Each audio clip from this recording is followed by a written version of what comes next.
Murtolukujen supistaminen on varmaankin tuttua, mutta nyt opetellaan supistamaan rationaalilausekkeita. Ja katsotaan, miten se tapahtuu. Eli tässä on esimerkki 1 tehtävän antona vaan lyhyesti supista. Ja ensimmäisessä on ylhäällä tulo 4 kertaa suluissa a plus 3 nimittäjänä a plus 3. Ja tuo, että on ylhäälle saatu tulo, niin se on ihan lupaava merkki, koska silloin kun on tulomuotoisia lausekkeita, niin silloin se supistaminen onnistuu. Jos ei saada tulomuotoa aikaiseksi, niin sitten sitä supistamisesta ei yleensä tule kyllä mitään.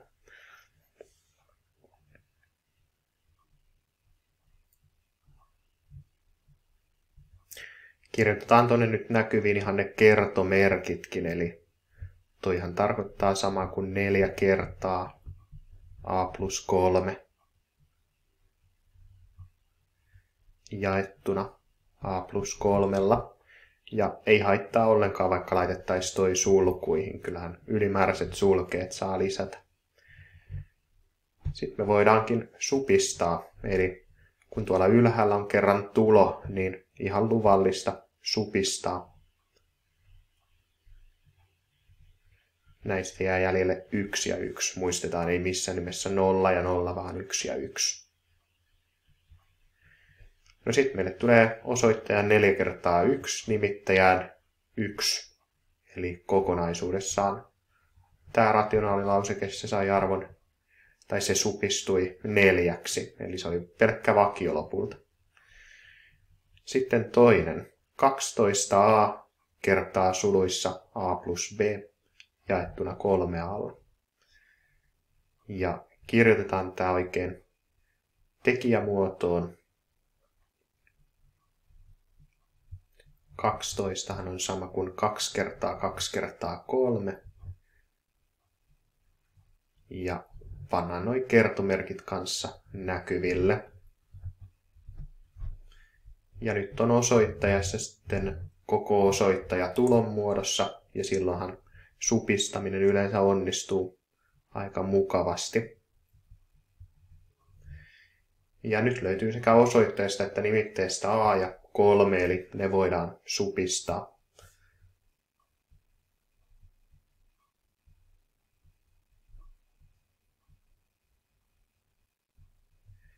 Eli nimittäjään jää vain 1, ja sitten meidän pitää katsoa, että mitäs tuonne osoittajaan nyt jäikään. Meille jää sinne 2 kertaa 2 kertaa suluissa a plus b, eli 4 kertaa a plus b.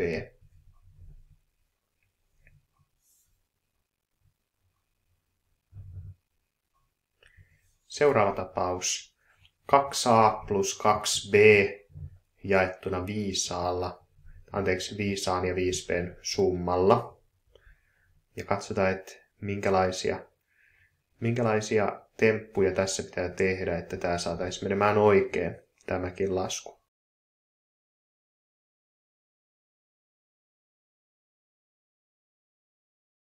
Pannaan kertomerkit näkyviin, se voi pikkusen helpottaa tätä ajattelua.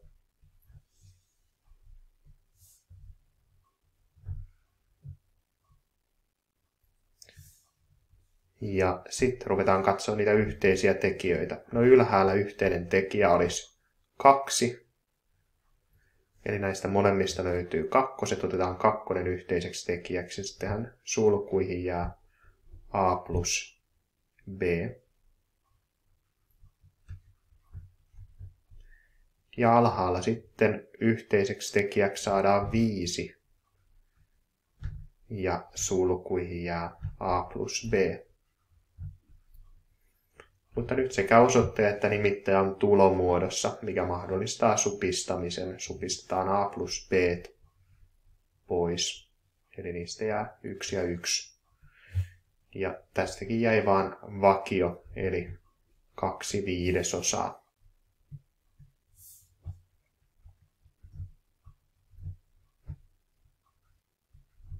Entäpä sitten tämmönen?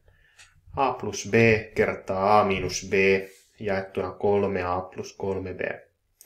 Noita sulkeita ei kannata kertoa auki. Se olisi vaan semmoinen asia, joka hidastaisi meidän ratkaisua. Se ei tässä tehtävässä auta ollenkaan. Eli unohdetaan sulkeiden auki kertominen.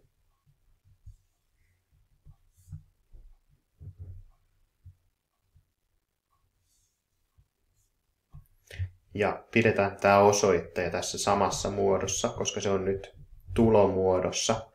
Ja tulomuotohan on hyvä muoto silloin, kun halutaan supistaa rationaalilausekkeita. Täällä alhaalla sitten voidaan ottaa 3 yhteiseksi tekijäksi.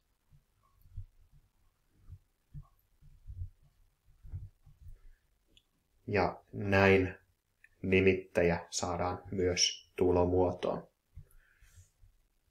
A plus b supistuu pois.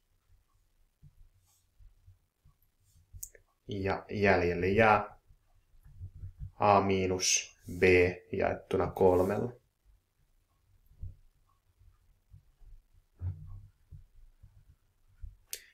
Ja tässäkin edelleen supistui vielä aika mukavasti, mutta sitten täytyy tottua sellaisiin tilanteisiin, että lauseke supistuu vain hyvin vähän tai ei ollenkaan.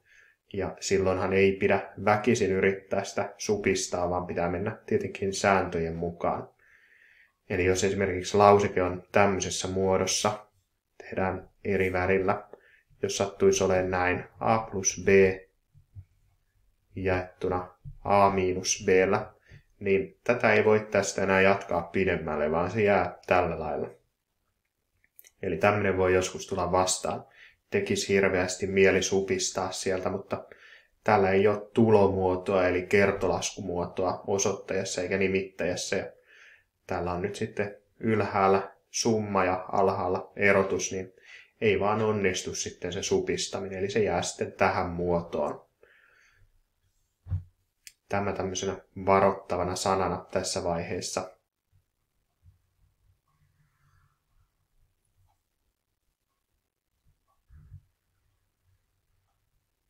Lisää esimerkkejä.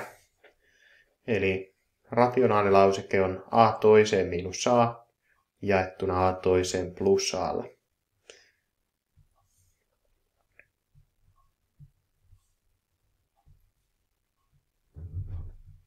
Ja nyt pitää sitten osata ottaa yhteinen tekijä ja ehkä siinä auttaa se, jos me kirjoitetaan tämä vähän erinäköisesti. A kertaa a miinus a.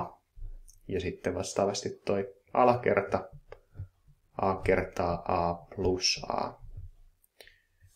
Ja tässä onnistutaan kyllä supistamaan, koska täältä saadaan a yhteiseksi tekijäksi. Mutta katsotaan vielä, että kuinka paljon sitä voidaan sitten supistaa lopulta.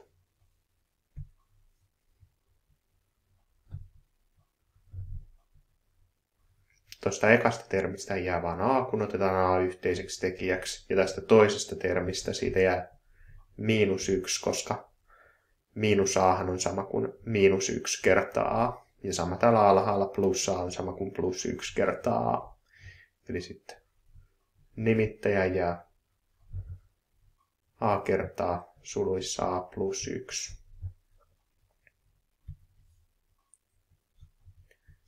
No ja aattoista supistuu pois, mutta nyt on sitten justiin vähän se sama tilanne, mistä mä äsken varoittelin.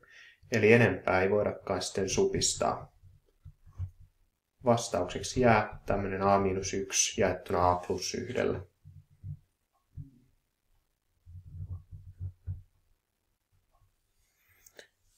No sitten joskus näissä voi joutua käyttämään muistikaavoja. Ja mehän muistetaan, että muistikaava oli semmoinen, että summan ja erotuksen tulo, niin se on tämä a toiseen minus b toiseen.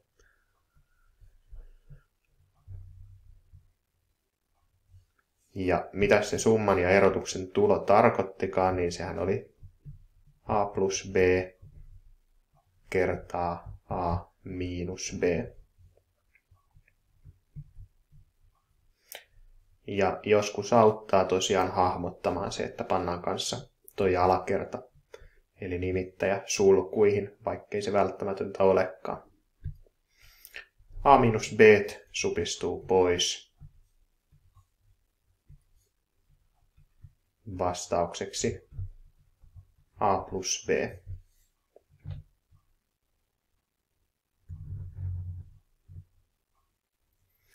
Sitten päästäänkin käyttämään taas muistikaavaa, eli nyt binomin neliö. Ja jotta me keksittäisiin, että minkä binomin neliö se on, niin täytyy vähän miettiä. Onneksi tuolla alhaalla on selvä juttu. Siellä on vain x-2 kertaa x-2. Mutta mitä sitten täällä osoittajassa?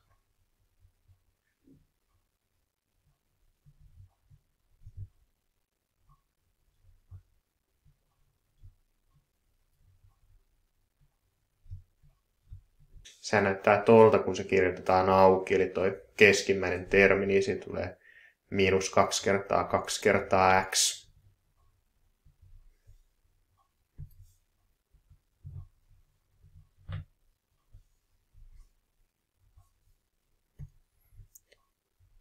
Ja tähän täytyy olla sitten niin, että täällä binomissa on x ja 2 ja se potenssiin 2. Ja onko välissä miinus vai plus? No siellä täytyy olla miinus, koska tuosta keskimmäisestä termistä tuli negatiivinen.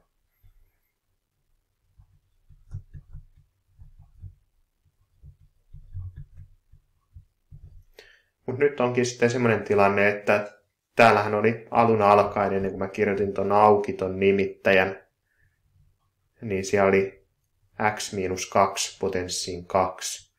Ja nyt täällä osoittajassakin on x-2 potenssiin 2. No kirjoitetaan vielä sekin siitä auki, niin nähdään oikein kunnolla, kuinka paljon tässä supistuu. Tässähän supistuu hyvin paljon.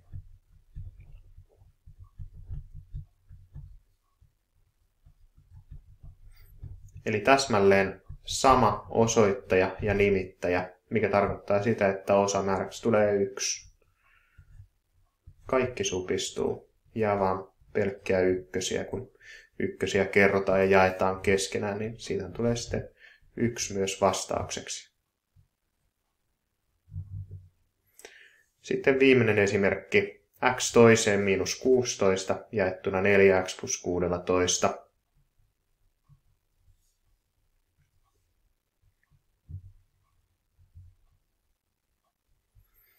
Ja vaikuttaisi siltä, että muistikaavaa tässäkin päädytään käyttämään, koska x toiseen miinus 16 on sama kuin x toiseen miinus 14.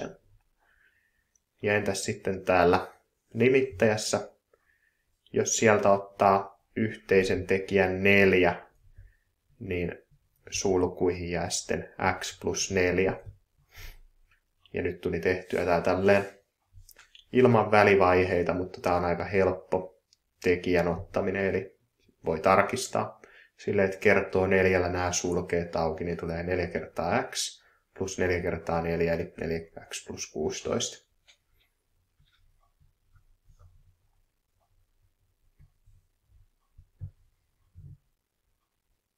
No sitten, miten tämä kirjoitetaankaan, tämä summan ja erotuksen tulo, niin se kirjoitetaan näin, x plus 4 kertaa x miinus 4. Ja sitten meillä on täällä nimittäjässä 4 kertaa x plus 4. Ja sieltä supistuu x plus 4 pois. Ja näin ollen vastaus x miinus 4 jaettuna 4.